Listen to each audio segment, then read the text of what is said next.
Pierre de Tonnerre, c'est le nom détonnant du nouveau manège à sensations du parc du Petit Prince, la troisième attraction du genre inaugurée par le parc d'Ungersheim. Il fête ses 5 ans d'existence ce week-end et ambitionne de se développer encore davantage. Reportage Marie Coulon et Guillaume Bertrand. Enlève-le pour voir. Il reste encore quelques réglages à effectuer avant de pouvoir embarquer les premiers passagers et de mettre Pierre de Tonnerre sur les rails. Un manège à sensations qui reprend l'histoire d'une météorite tombée à Ensisheim en 1492. 1 minute 30 de déambulation façon grand 8. Les responsables du parc du Petit Prince en ont déjà des frissons. C'est une émotion très forte de voir enfin notre nacelle tourner sur le circuit.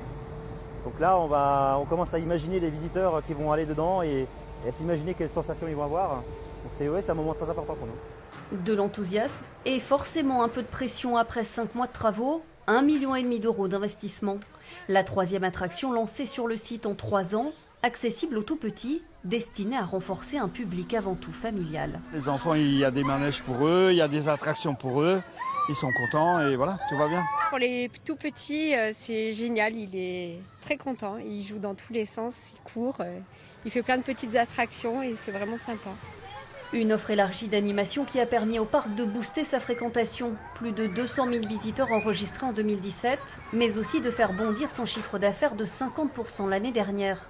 L'occasion de faire un pari supplémentaire, celui de développer l'offre de séjour en reprenant la gestion de l'hôtel de l'écomusée voisin. J'espère que qu'on va pouvoir continuer. Il faut que la fréquentation continue à venir, il faut que les Alsaciens nous soutiennent. Aujourd'hui, on a un visiteur sur 2 qui est alsacien et c'est une grande fierté. Il faut que, ça c'est notre structure et puis il faut qu'on fasse venir des touristes. C'est de l'argent pour les hôteliers, pour les restaurateurs, pour tout le monde dans toute la région. C'est du développement économique. Après 5 ans d'existence, bien loin de ses débuts confidentiels, désormais le parc rêve de devenir une attraction touristique majeure d'Alsace.